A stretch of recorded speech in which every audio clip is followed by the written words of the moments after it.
Test.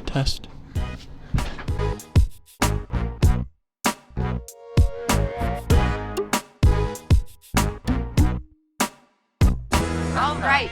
Hello, Faith Formation 7th and 8th graders. I hope that you're all doing well. We are here to share with you guys our last video for Faith Formation of the year. How sad. Just because of that, we brought two super average guests. I'm just kidding. Two super special guests. My siblings, Charles, who is a junior in high school, and Elizabeth, who is a junior in college, back at home because of the quarantine. We call them Chuck and Ellie, just in case Chuck you're and wondering. Ellie. I said their formal names, but Chuck and Elle will be what we refer to them in this video. And of course, our trusty co-host, Father Brandon. So welcome. We are going to dive into a little bit about each of the 9 commandments, because we talked about the first commandment, which is, I'm Lord thy God, thou shalt not have strange gods before me, and just recognizing that God is first and foremost in our lives the most important thing. And so we recognize that, and we turn to him and really try to make him the most important and focal point of our lives, and kind of the rest of the commandments flow from that. And I've heard it said, and actually one of the faith formation questions was like, why do we have so many rules in the Catholic faith? And maybe we can talk about this in regarding the 10 commandments. Like, why do we have 10 commandments? And I would argue that these commandments actually lead us to freedom, and freedom of choosing what is right and God's will for us, and then leading us to happiness. God is like, here are the things that will lead you to heaven. Father Brandon, do you want to elaborate on that? I think you covered it really well, but one thing that I always kind of talk about is, like, we talk about borders. So, like, borders and limits, like, define things. So, like, my skin defines where I end and the world begins. The border of our countries. Ellie. Anna, Ellie, exactly. Charlie. So, like, and also, like, the borders of our country define where we are as a country, our state, whatever it might be. Just like the commandments define our limits. They define our limits of freedom, which is a good thing because it shows us who we truly are. And so I think Anna said it perfectly when, like, freedom isn't the same as liberty. Liberty is like the freedom of choice. Like, we can choose what we want. And liberty is a good thing. But freedom has to do with the ability to choose the right thing. All right. And so you might not be free if you can't choose the right thing all the time. And so the commandments are there to help us choose the right thing. Cool. So we got the first commandment, a super important commandment. All of the commandments are very important. So we're going to just go through them really quickly and then maybe give some practical, throw out a little things. So here we go. Second commandment is, thou shalt not take the name of the Lord thy God in vain. Don't do Ellie, it. You're walking down the street, you hear someone use the Lord's name in vain, or maybe even say a swear word. They're not, their speech is not pure. What do you do? Watch your profanity. In this situation, I would just, like, in my mind say, like, Jesus, I praise your name, I love you. Just a quick, something acknowledging quick. he is God. That's awesome. Okay, third commandment, remember, keep holy the Lord's Day. Now, in quarantine, the obligation to go to Mass has been lifted, but the Sabbath is still something that is so holy. Charlie, what's a way that you can keep the Sabbath holy? One way I would say that's important would be spiritual communion, and just, like, even though you can't receive God physically, you can still receive him in your heart. And that's a really awesome. important thing. Cool. Nice. Yeah, did you want to throw in Sabbath, keeping the Sabbath holy? So like you said, even though the obligation for Mass is lifted, we are still obliged. The bishop could never take away the obligation to keep holy the Sabbath. So whether that's maybe visiting family or getting some extra prayer time in, visiting as in, like, calling maybe, whatever it is, but to find a good way to observe the Sabbath, even in this time, to find a good rhythm of prayer. Praying with your family would be an excellent way. So Awesome. Fourth commandment, honor your father and mother, going off with family. Ellie, you're at home a lot. I am. You're back home from college. What's a way in the past week that you have honored your father and your mother? You know what? Lots of dishes. Washing dishes. That's awesome. Good for you. Yeah, A thank you. labor of love. Okay, fifth commandment, kind of a big one. It seems obvious. Thou shalt not kill. But going off of that, obviously taking someone's life is murder and is a mortal sin.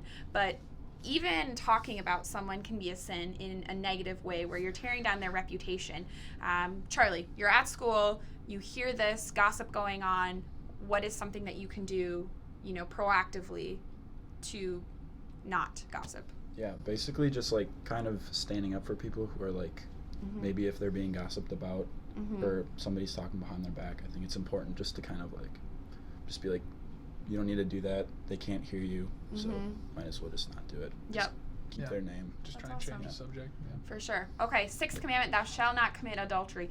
Super important, especially in a society today that kind of is, it seems like they're advocating against this commandment, Yeah. and not following it. So, Father Brandon, how can we stay pure and uphold this commandment Yeah. that is so, so important? Yeah, absolutely. So, adultery, it sounds like a pretty obvious one, like don't commit adultery. But if we, read the gospel and we hear Jesus has to say that adultery kind of starts in our minds and in our hearts. It's not, just so much the physical act of adultery, but also, like he says, as soon as it starts in your heart, you've committed the sin. And so I think a lot of it has to do with kind of guarding our hearts, guarding what we're taking in, like as far as like the internet or whatever it might be.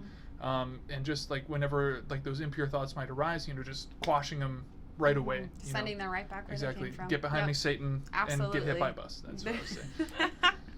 All right, seventh commandment. 7, steal. Do not steal. Woo! Don't steal, people. All Don't right. do it. Eighth commandment. Thou shalt not bear false witness against thy neighbor. Honesty, not lying. Charlie, tell us a little bit about that commandment. What does it mean to you?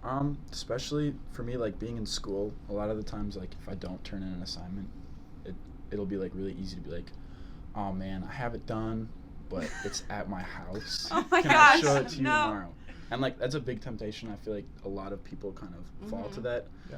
But it's just like if you're just honest with your teacher and you're like, I didn't do it, can I give it to you tomorrow? Like most of the time they're actually chill with that. And like And sometimes you and pay even the if they're price for not doing then your assignment. it's your fault. But you're honest. It's true. Yes. Yeah. Yeah. Honesty is a big thing. And just like, how do you guys think, like, what's a good way? How can you be authentic in this world today, too? Like, I feel like it's all about the filters and how you look on social media and stuff. How's the way that we can combat that and be honest and, like, true to who we are? Do you guys, anybody have something that they want to throw out? Ellie, you got anything? Yeah, maybe for this one, just kind of like being grateful for the things that you do have. That's good. That's good. No, that It is good. to be Being grateful. Yeah. Yeah, Yeah. absolutely. And just like recognizing like who you are and being grateful for the gifts that the Lord has given you and thinking that. And I think that kind of goes into the 9th and 10th commandment perfectly, actually, in the sense where it's like the 9th commandment is thou shalt not covet thy neighbor's wife, and the 10th is thou shalt not covet thy neighbor's goods. And just like, a lot of times I think it's easy to be envious of people and kind of like look from the outside into their lives and just be like, wow, their life seems so great, or like they have all these material things, or really just being envious of other people.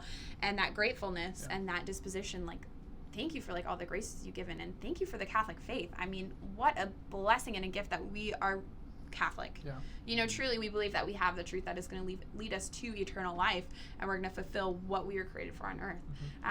So anybody want to throw anything 9th and 10th commandment? I think also just recognizing, like in humility, like our gifts and our struggles. So everybody has gifts and struggles. And so in humility, it's recognizing not only that, we're not pompous and we have struggles, but also that each of us has something to offer. We have gifts. God is calling us to a particular vocation.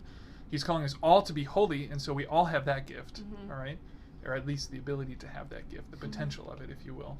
And so humility is recognizing the good things, like maybe, if you're good at sports or music or writing or, math, whatever it is, but recognizing the gifts and using them well.